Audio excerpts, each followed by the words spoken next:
Hey there guys, and welcome to another Factorio Mod Spotlight. I'm Xterminator, and thank you for joining me. And today we are covering the Nauvis Day mod. This one has been out for quite a while, and I've looked over it before, but I think quite a bit has changed, or maybe I just didn't look over it enough. But after reading through it thoroughly this time, it seems really cool, so we're going to go ahead and cover this. Now, what does this do? Basically, it affects the environment and pollution processing, and how it affects things in the world and in your factory. So there's some things I cannot show you just because they're things that happen over time, just kind of passively. So I'm going to go ahead and go to the mod page, which will also be linked in the description, and I'm going to read you the main features, and I'm going to show you in-game the features I mentioned that I can show. Okay, so basically, a short description here. Is that it makes pollution generation handling a much greater focus in the game. Pollution is just much nastier to the environment, to your factory, and to you, and it really kind of triggers biter attacks more and makes them angrier and stuff. So the primary features are that pollution spread is much more aggressive and will attract much more attention than in the vanilla game. So that's like one thing I can't really show you too well.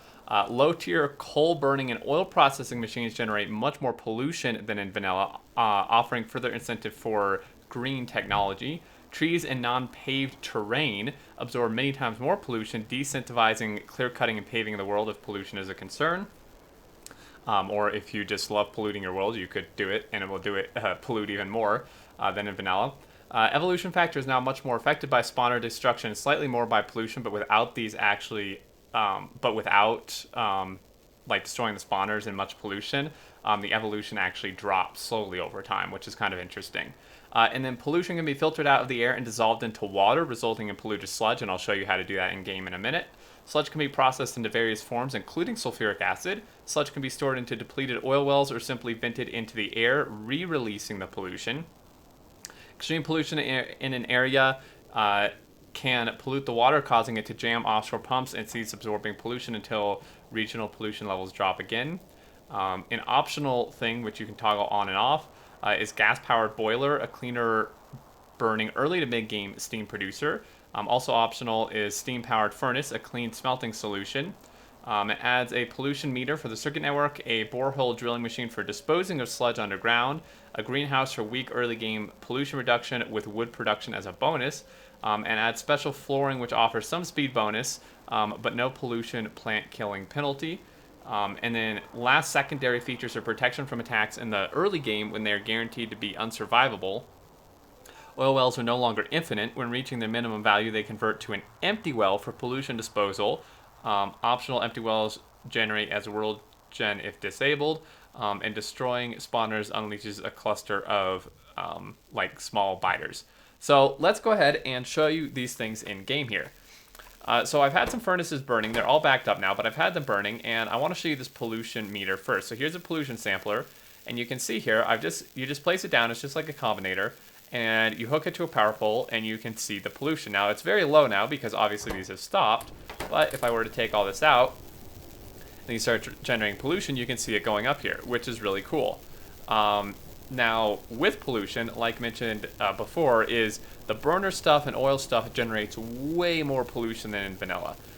So this generates 576 pollution, a normal boiler, stone furnace 72 a minute, a steel furnace 128, electric obviously not much because it's electric.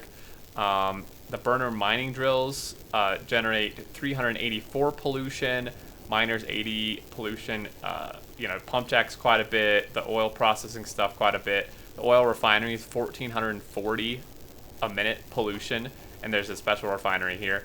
So there's just kind of showing you some stuff. It's pretty crazy. And then there's some more special buildings. So steam-powered steel furnace, which we mentioned. Also the gas-powered boiler are some new buildings. And then there's all these new buildings here, and you can just, again, kind of see this going up. So let's start with these. There's 4 different levels of these deserialization. I can't pronounce that word. It basically removes pollution from the air. As you can see there, pollution minus 159. And so it does that. And then you need to input some water for it to do that. And it will then output polluted sludge. basically. And there's multiple versions. So this one's obviously better, 378, 900 a minute, and this one is 2100 a minute. And does take quite a bit of power. So you do that, then you get this polluted sludge. So then what can you do with that? Well, there's a few things. You could send it back through this pollution venting machine, which will give you water back out and use up the sludge, but then this just dumps the pollution back into the air, which usually may not be something you want. Alternatively, you could use some of these guys, which are pollution wells, can pump polluted sludge into underground voids for permanent disposal. So these go on these depleted oil wells. As I mentioned before, the depleted oil wells show up after you've used up all the oil in a well, because oil wells are now not infinite anymore. Okay, so as you can see, you can't place these on here, but you can place these on here. And this guy, you would just hook up the sludge to it and it would dump it into there. Or you can have this thing working, giving it everything it needs. We could go ahead and do that here really quickly. And it wanted some concrete, just dump that in there. It actually wanted 200 concrete. Oh my goodness. So this is going to be a borehole driller, which looks pretty cool, I think. And then, yeah, so this kind of just drills a well, which you can then dump stuff into. There's also pollution dispersion fan as well, which is pretty neat. So you can kind of place these around your factory if you want, which is pretty cool. And then, yeah, so this guy has kind of started drilling a little bit. And so, yeah, there's a ton of stuff in this mod that you can do. And then let's check out the greenhouse. So this greenhouse here, minus 15 pollution, but then it also can make wood from just water. 50 wood over every 300 seconds with 3K water, and it will reduce pollution very slightly. And I believe that's it for the buildings.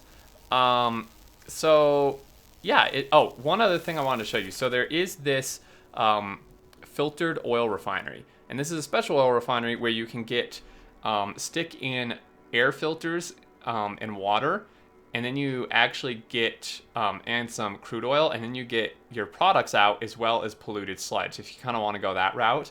And on top of that, you can actually go into a chemical plant, and here on the right, you can actually make sulfuric acid from two different recipes, both using polluted sludge. One is sulfur in water, and then one is coal in water.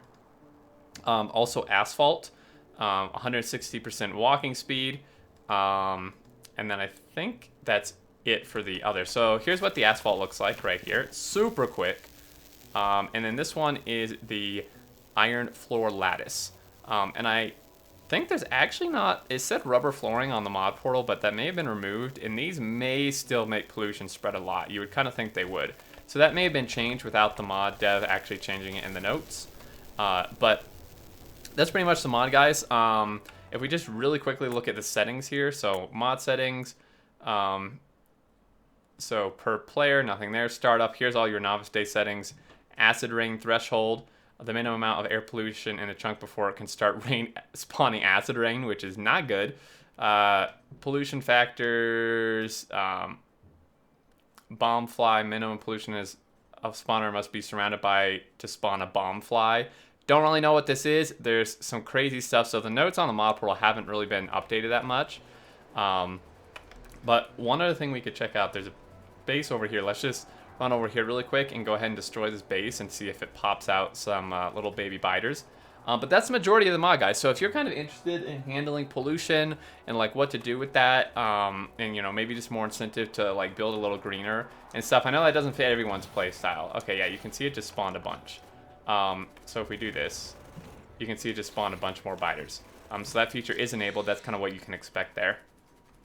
But yeah, if you're interested in any of that, this mod is great. It seems to have a ton of stuff that's not even mentioned in the notes. So we kind of just discovered some stuff together. And I believe that's going to do it. As always, thank you so much for watching. I hope you enjoyed. Leave your thoughts below.